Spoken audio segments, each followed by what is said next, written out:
آموزش سایه این میکاپ درخواست یکی از شماها بود. پس بریم که با هم انجامش بدیم. سلام قشنگای من، امیدوارم حالتون عالی باشه. من حدیثم و همونطور که بهتون گفتم توی این ویدیو قرار سایه این میکاپ رو به درخواست یکی از شماها بهتون آموزش بدم.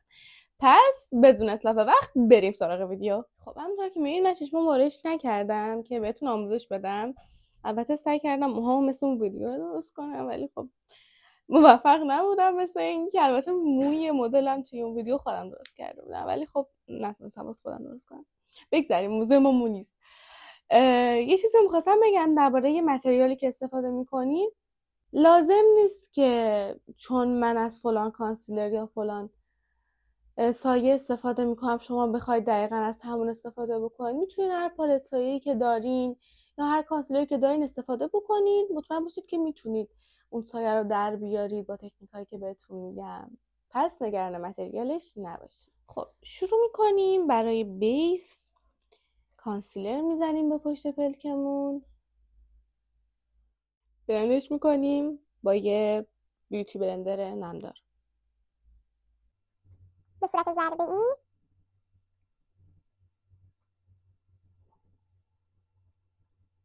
انقدر میزنید و بلند میکنید تا کل پلکی سفیدی یه دست رو به ما تحویل بده. بعد از اون با یه کوچولو پودر بیک پشت پلکمون رو بیک میکنیم. خیلی کم، یه آدم پودر نچسبونه پشت پلکتون، یه کوچولو روی براش باشه. آروم بزنید، فقط مطمئن باشید که مثلا وقتی میزنید اینجا خیس نمونه. بزنید کلا. خب براش منو ببینید، یه براشیه که نرمه، ببینید، و کاملا برای این سایه که میخوام آموزش بدم بهتون مناسبه. چیکار میکنیم؟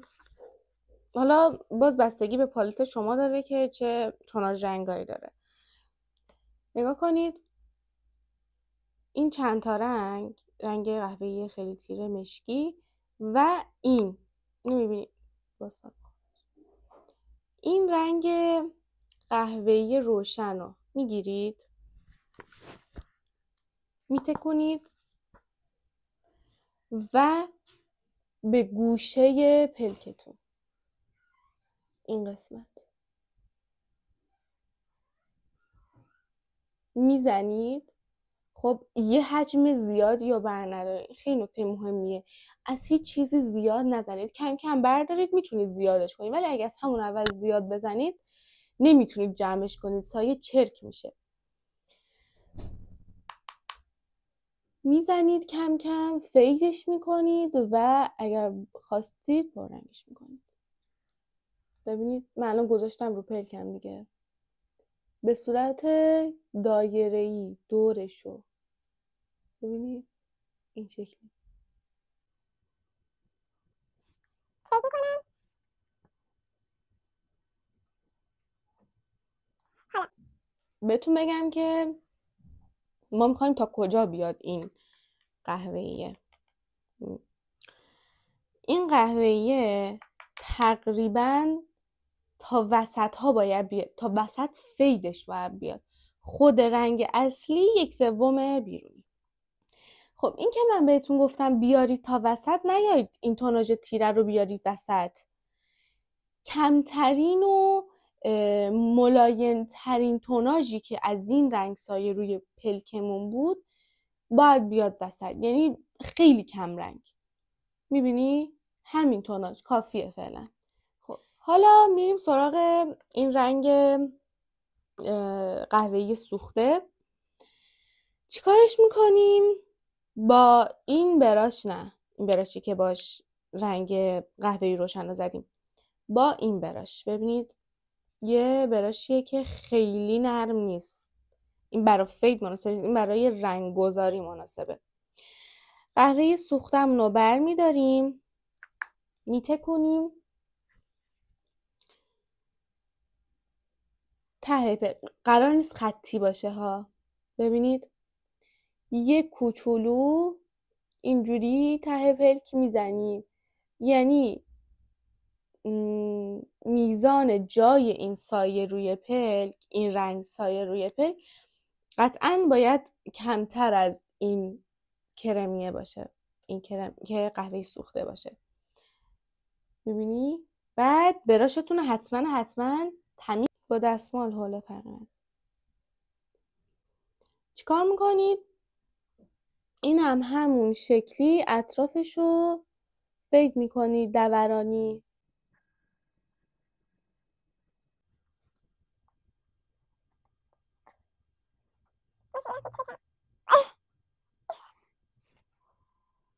اینقدر فکر میکنی تا هیچ مرزی باقی نمونه. مثل چشمه.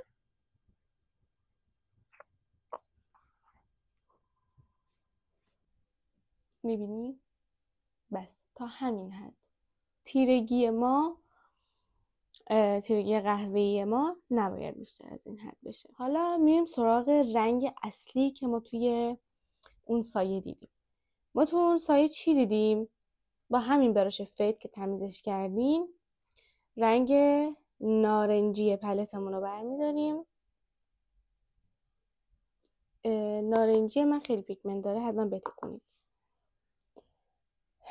چیکار میکنیم؟ وسط شروع میکنیم میاریم بالای این سایه تیرهه، از وسط میزنیم بالای سایه تیره، میاریمش جلو. میبینی؟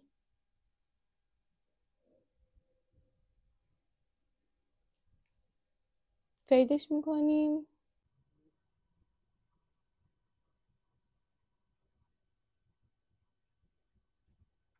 یه نکته رو بهتون بگم همینجا.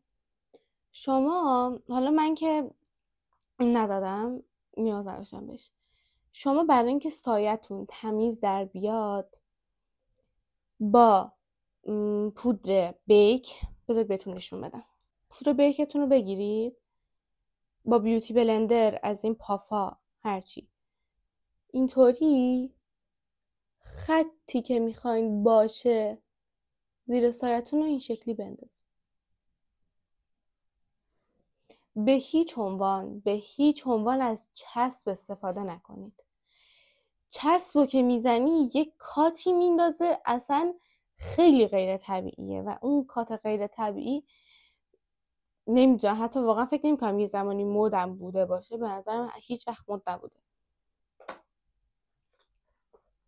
بریم سراغ ادامه سایه. حالا با اون براشی که گذاشتین از اونم بزرگتر اینو میخوام. ببین چقدر نرمه، چقدر راحت چیز میشه. با این فید میکنید. حالا مثلا من بهتون گفتم ببینید جلو رو، مثلا من ببینم این قسمت رو سفید نگه دارید. خب بالای پلک سوم رو میاریم جلو. خب بالای پلک سوم رو میاریم جلو. حالا خیلی هم جلو نیارید، جلو تا اینجا نیارید، تا همین جاها بسه. میتونید این کار رو هم نکنید ولی بکنید بهتره.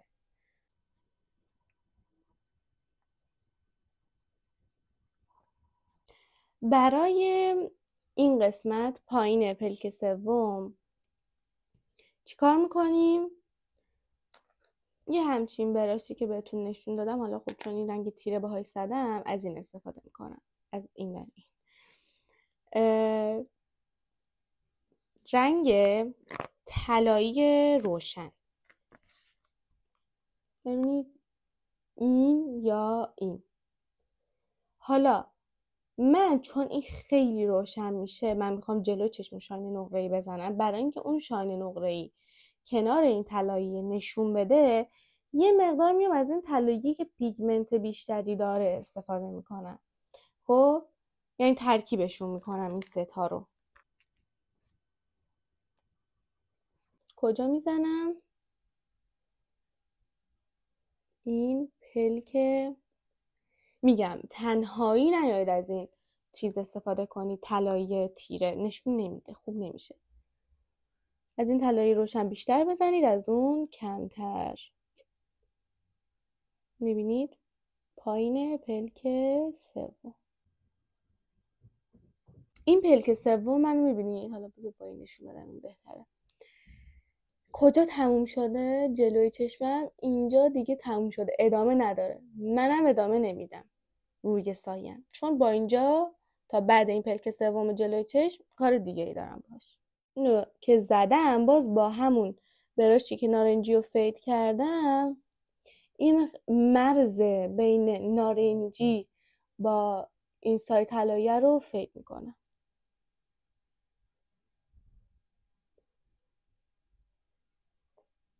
خب ما گفتیم که با این جلو کار داریم دیگه.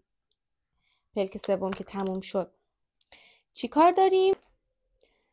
میخوایم از یه شاین نقره‌ای بزنیم اونجا انتهای پلک سوم. با هر براشی که راحتید، با انگشتم میتونید، ولی خیلی باید با انگشت ظریف کار کنید. یه کوچولو میگیرم، خیلی من این شاین رو دوست دارم.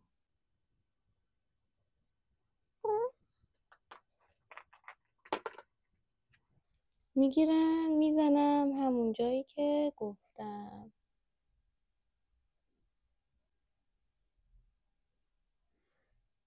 خب حالا اون قسمت هر چقدر که خواستم زدم، بقیه‌شو پاک میکنم.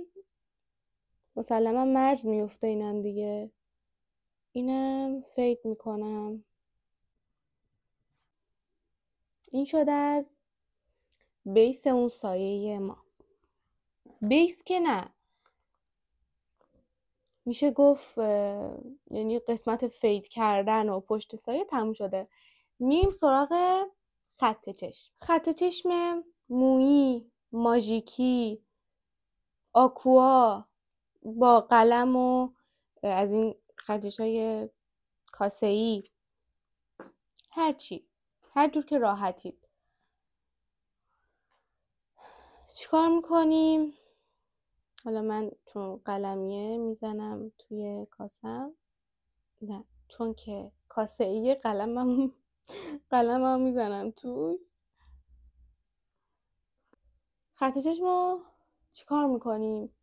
میاریم پلکمون، خب انتهای پلکمون رو در نظر میگیریم. یه خط صاف در نظر نمیگیریم، یه خطی که انتهاش برسه به ابرو هم در نظر نمیگیریم. بین این دوتا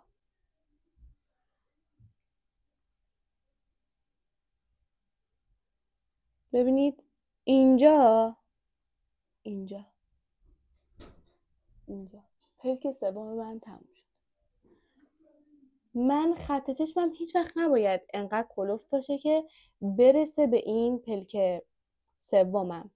خب اون نوع خطش فرق داره، خب میشه کشید. یعنی واسه این سایه که من زدم نرسیده به این انتهای پلک سومم.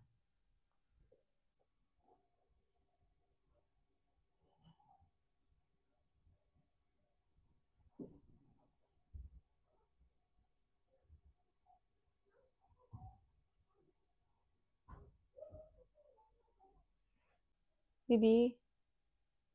نه صافه، نه رو به بالا که اگر من اینو ادامه بدم برسه به نوک ابروهام. خب اول خط پایینی رو میکشیم، بعد خط بالایی رو نه یا از این نوکی که کشیدی وصل کن به وسط چشه، از یعنی 1/3 که مونده خط چشمی که کشیدی تموم بشه، اینو بکش. رنگش میره. از این قسمت گفتم بهتون 1/3 که مونده خطش تموم بشه میکشید میارید این قسمت. حالا عشق من، قشنگ من، نیا از اینجا بکش بیار تا وسط، اینجا رو بن بده، واسه خودت اشغال نکن. ببین از اینجا بکش بیار قبل از این میبینی پلک منو میاد اینجوری یک گرد میشه، اول به سمت پایینه بعد گرد میشه دوباره میاد پایین، تا قبل از این گرد شدنه میکشی. خب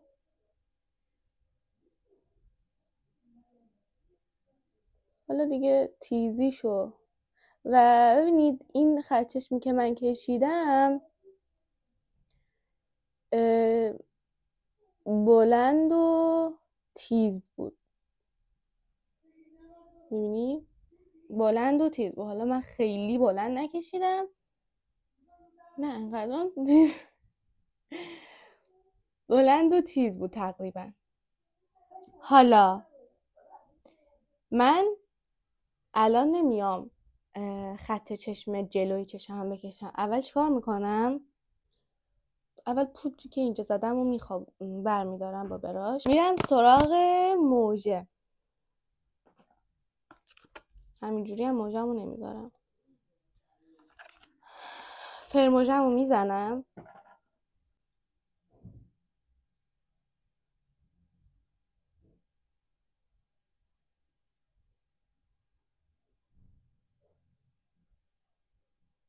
فرموژت نچسبه به لثه پلکت، موجات از ته بکنی.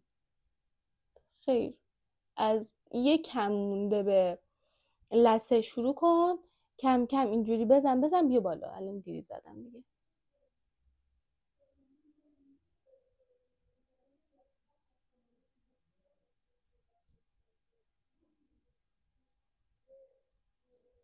خواهرم داره اون ردامو در میاره، وای میسته اینجا گوش میکنه. این موژه منه، موژه که استفاده کردم اینه شمارش. خواستی اسکرین بگیر. و اینکه یه موژه‌ایه که تقریبا نچراله و جلوش کوتاه و پشتش اینجوری پر میشه و بلند. خیلی خوشگل، دوستش دارم. با پنسم، حالا با دست که نمیشه، با پنس باید این کار بکنیم. برمیدارم موژه سمت راست رو. حالا این که اندازه چشمه، اندازه زده بودم، ولی شما حتما بذارید رو چشمتون اندازه بگیرید. شاید اصلا این مدل موژه به فرم چشتون نیاد، ولی خب این موژه بیشتر به همه چشام میاد چون حالت کشیده میکنه پلکو. اینجوری یه طرف رو با پنس، یه طرف رو با دست هم میتونی این شکلی کنی. خب این شکلی گردش میکنی، چسب رو میزنی بهش، میزنی به، نگاه کنید کجا رو باید بگیرم این چیز کنه. ببینید این الان جلوی چیز بود، پشتش رو ببینید. خب همین جایی که من میزنم رو بن، نیارید این چسب رو بزنید به خود این موژه رو خراب نکنید. یه جوری استفاده کنید بتونید قشنگ چندین بار بمونه واسه. ببینید کاملا فقط به بنش.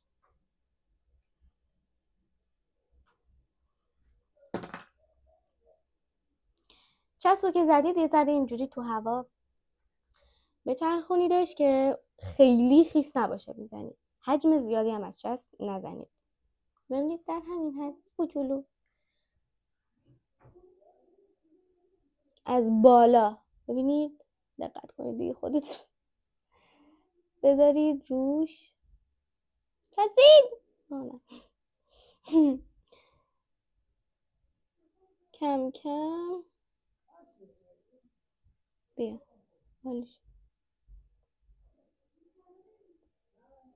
ببینید میچسبونید به بن، وسطش رو شروع میکنید میچسبونید به بن پلکتون، نگاه کنید به ریشه موجه، بن پلک نه، به ریشه موجه میچسبونید، نه به پوست پلک.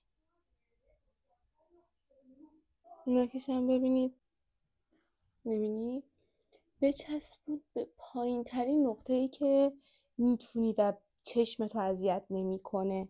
حالا من چرا بهتون گفتم که اول موجه رو بزنید بعد بریم این قسمت خط چشم جلوی چشم رو رسم کنیم بکشیم؟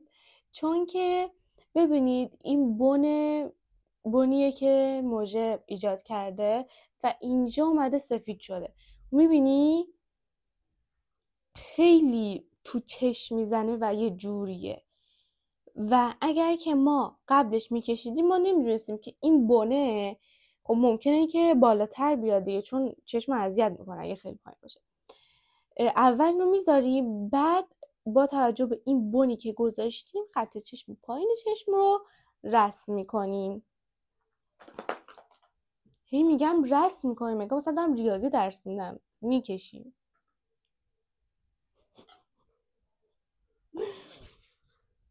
خب ببینید نوک براشتون بهتره که میخواین خط چشم رو بکشین یا خط چشم مویی داشته باشید یا با قلم رو بکشید. ببینید میخوام این چیزه نوک خط چشم اینجا باشه. خب من از اینجا با فشار دست خیلی کم شروع میکنم، از اینجا فشار دستم زیاد میکنم میچسبونم به بن موجه. اینم مدام خوش میشه. هی من بزنم تو این، هی بکشم. خب ببینید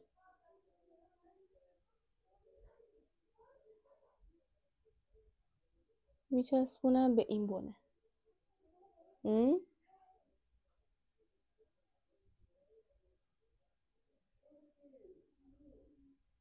از پایین بازم میگم از نوک شروع نمی کنی. این قسمت میبینی تو حدود چشممه، از این میکشم نمیارم زیر بن موجه پایینم، میبرم داخل لثه پلک پایینم.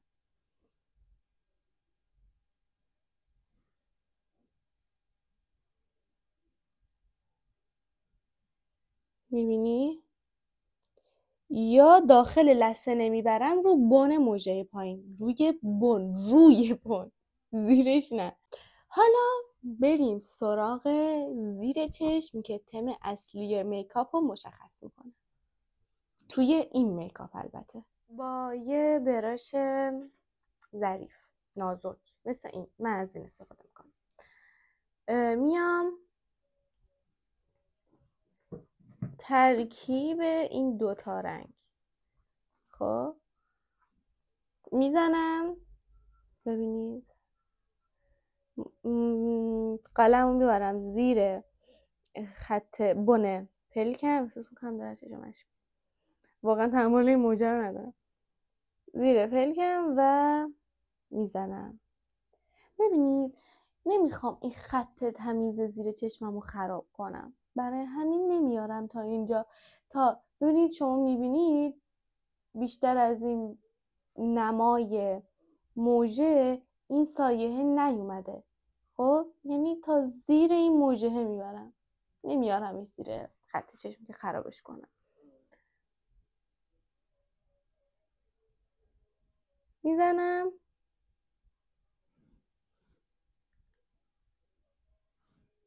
و تمیز میکنم براشم و زیرش رو میتونم با همین فید کنم. نخواستید به براش مناسب فید کردنم میتونید انجام بدید. خب اینو که زدید، حالا رنگ آبی. من برای رنگ آبی از از این سایه تکیه استفاده کردم. خب این رنگش آبیه. خب این نقره ها رو من زدم توش چون براشم نقره بود. این رنگ آبی به تنهایی میبینید رنگشو خیلی زیادیه و بره روی پلک بد میشه، شبیه میکاپ 5 میشه. خب اول یه کوچولو میزنم توی این نقره، بعدش میزنم تو این آبی، رنگشو پشت دستم تست میکنم، نقره زیاد نباشه، آبی زیاد نباشه و در نهایت میزنم به 2/3 جلوی پلک پایینم زیر چشمم. خب شروع میکنم، از اینجا شروع نمیکنم، از اینجا خود چشمم شروع میکنم میزنم به همین خوشگلی و زیبایی. حالا یه کوچولو من تیرگیشو بیشتر میکنم و تیرگی رو حتما فید کنید با این سایه آبی زیر چشم.